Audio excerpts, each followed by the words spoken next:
everybody. So this afternoon for our Lender Chat series, we're speaking with Susan Moeller, and we're just kind of going to go through the basics of buying a house and getting a loan for a house, simply because right now is a good time for buyers. There are buyers that are interested because they want to get moved and get their kids settled in before the new school year for families. And we also still have people moving to Austin every day. So if you've never bought a house before or it's been a while, let's take a refresher course. How about it? So your first step in this home buying process is to find a good realtor that you trust, that is knowledgeable in the contracts, knows the area, and is truly going to be representing you in this transaction. Then that realtor, they're going to have some good lenders. That's your next step. You need to go ahead and find out what your budget is, what you can get pre-approved for. This lender relationship is super important. You want a knowledgeable lender who knows the different programs, knows the best way for you to utilize the money that you've got saved between your down payment and if it's buying down points. I have a good lender sitting next to me. So Susan. Yes, thank you, Pam. Yes, I think that it's really a good idea to do just this very basic description of the process, because if it's your first time, this is a really great, just brief overview of the process so that you know what to expect. And even if it's your second or third time, you're not going to maybe remember all of the ins and outs and what to look for and what questions to ask and that kind of thing. So I think this is a really good topic for us to discuss.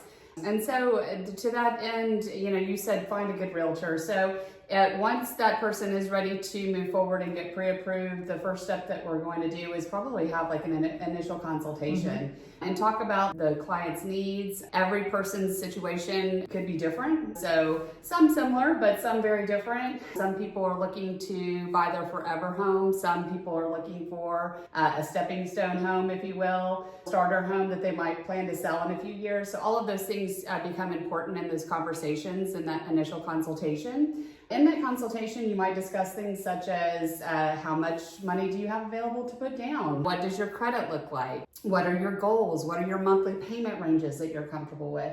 All of those things are discussions that you really should be having with your lender, no matter what path that you take. Definitely talk about that monthly payment. And so to that end, one of the first steps that we would take once you're ready to move forward, obviously, is to go ahead and fill out a basic application. The majority of everyone's filled out some sort of application in life. A lot of those questions will be similar. We'll talk about your income. Yes. So one of the things that I do in my buyer's consultation, which is part of finding a good realtor, is I strongly suggest that they sit down together. If we're talking about a couple or whether it's individually, sit down and figure out what your all-in payment, what you're comfortable with. Because it could be you might be able to afford more house than you're actually comfortable making a payment on. Because you've got to remember, you've got your principal and interest.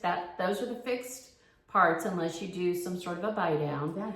And then your taxes and insurance. And so all four of those numbers are pretty important, and the latter two are the two that will change. Right. So if you're only comfortable with, say, a $2,500 payment, and you're approved for a $2,500 payment, but knowing that half of that equation is most likely going to increase next year, maybe you need to say, hey, Susan, what about a $2,300 payment? Right. I want to have a little bit of wiggle room in there. And I think it's important to make sure, especially on a resale home, that you've got enough wiggle room in your budget to be putting a couple $100s aside. I mean, whatever, but that's a good number, good solid number to help build a savings account for home emergencies. Absolutely. Because they happen. That's right. All of that needs to be a part of your thought process as you decide to move forward and determining what budget's going to work for you. A lot of lenders out there will just, give you what that max is that you're pre-approved for, and that might be $3,500 instead, but you only wanted to spend $2,500. And so, yes, you definitely want to have those conversations and talk about, does that include your taxes and insurance, or is that just principal and interest? All of those things you definitely need to discuss. Yeah. And good lenders will be communicating with your realtor to say, hey, to be where they want to be, we really need to be in a tax rate of below or an HOA of below. Because even though you don't pay the HOA through your home payment, they still factor that in as an expense because you've got to pay that every single quarter or month or year, however they do it. Yeah. And speaking of HOAs, that's definitely something that you really want to watch out for because HOAs can vary wildly. You may be in an older neighborhood that is just $100 a year. You may be in another neighborhood where it's $1,200 a year. And so as you equate that to what your monthly budget looks like, $100 a year divided by 12 versus $1,200 divided by 12, which is $100 a month, that's a big difference. So you definitely want to be thinking about all those things. As well. Some of the other things to just watch out for, property taxes can vary so greatly. I know that we kind of highlighted this in another one of our lender chats that we had, especially the newer neighborhoods. You can have property taxes that are 3% or even higher. You know, those things make a really big difference. So you have to pay attention to what that property tax obligation is for that property when you're determining if it's the right fit for you.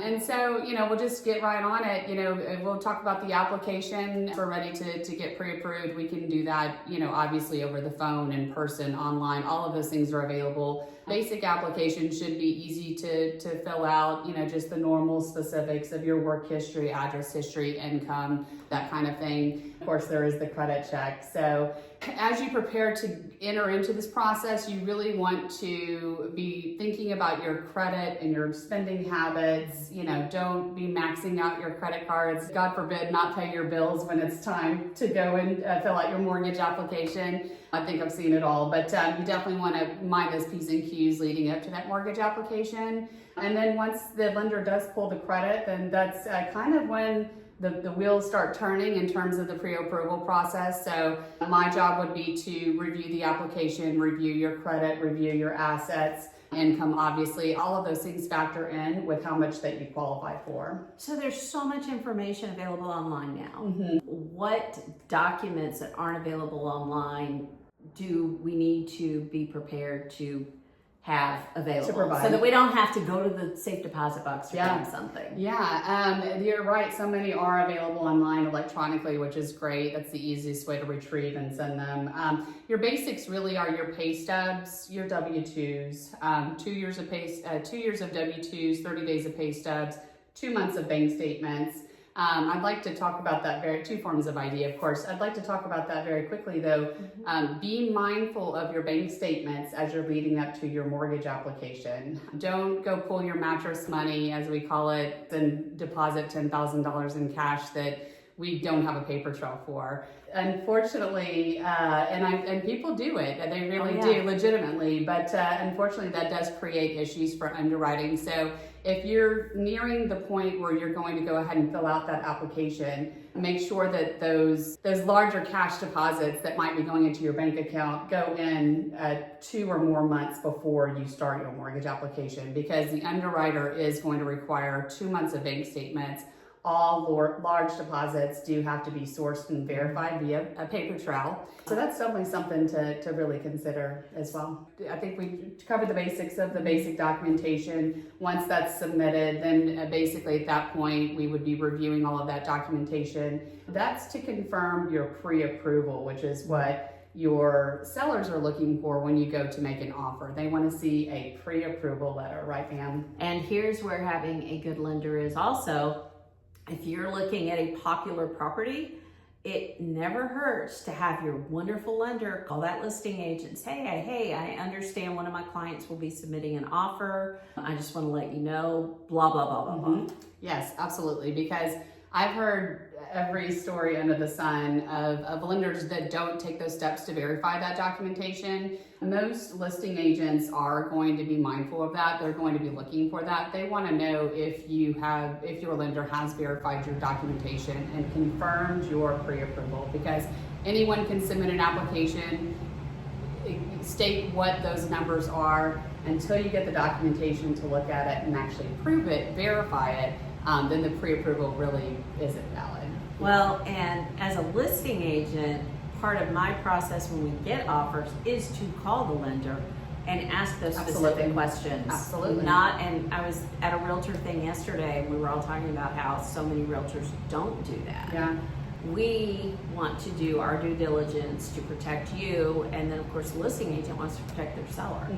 Yeah, absolutely. These are all really good points, Pam. That it is absolutely integral that your pre-approval letter is verified by your lender before you make that offer. Once the offer is made and is accepted, congratulations, your offer is accepted. It's time for us to officially start the process. At that point, do you understand that there is still a process involved? We are still going to go to underwriting. All of those documents that you submitted to your loan officer do still go to underwriting so that it can be reviewed and verified by another set of eyes, basically.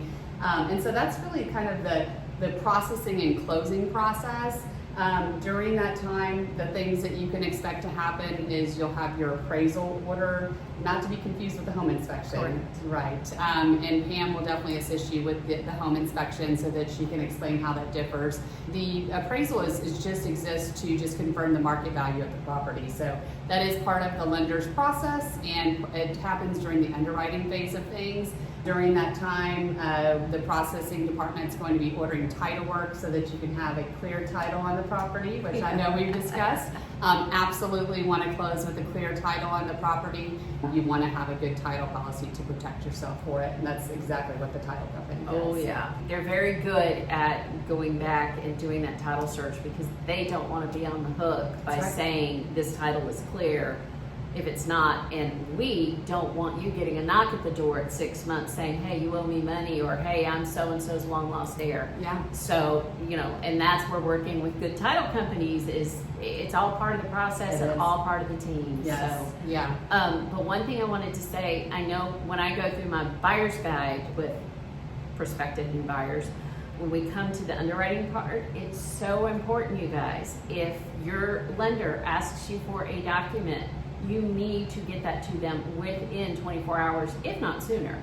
Because as I understand it, the underwriting review process comes to a grinding halt until they have whatever missing documentation they're asking for. You're 100% correct, because the document that's being requested of underwriting, there's a reason for it. And you have to submit those in order for the underwriter to issue the final clearance for the loan to close, which is really what you're striving for in the process and get those keys. So absolutely turn those documents around just as quickly as they're requested. Any delay is just going to potentially delay your closing. And that brings me to a point. When you sign your contract, your buyer's contract, to make an offer and the contract's accepted, there is a clause on the third-party finance addendum that gives the seller's side, the seller's agent, permission, or gives your lender permission to release information. So, if the sellers, let's say they've gotten a better offer in the meantime, they've gotten a backup offer that's more than what you're paying, and their agent calls the lender to say, hey, what's going on? Why haven't we gotten the appraisal? Or, what's the holdup? I thought we'd be clear to close by now. And if the lender tells them, and I have had lenders tell me this, well, the buyer just isn't getting us the documents. That's, the seller can't say, okay, we want out of this contract, but if there is any possible wiggle room for the seller, a legal way for the seller to back out when they've got a backup contract there that's actually got better terms, trust me, they're going to use it. So let's keep everybody happy in the process. Absolutely. And make sure that the lender has no reason to say anything negative. Oh yeah, this buyer's great. They've got us everything we need. That's what we want to hear. Absolutely. That could not be more true, Pam. And really, that's a very basic overview of the process. Remember, if a lender is requesting something of you, your loan officer, underwriting, if you will, if they are requesting something of you, there is a reason for it. And just keep moving forward. And just because you get into purchase contract and you've gotten pre-approved, there is still a process involved after signing that purchase contract, and just remember that you have to complete that process in order to get to the finish line and get your keys. Because a lot of what you guys do once we're under contract can't be done until you have a property address. Absolutely. So that's why you may think, oh, smooth sailing, I've got my pre-approval. Yeah. So when Susan calls, get her what she needs. Yes, absolutely. Okay. Yes. All right. Thank you. Thank you. Happy house hunting. If you have any questions or would like to speak to either of us, our contact information is on the next screen. Thanks so much. Thank you. Have a good day.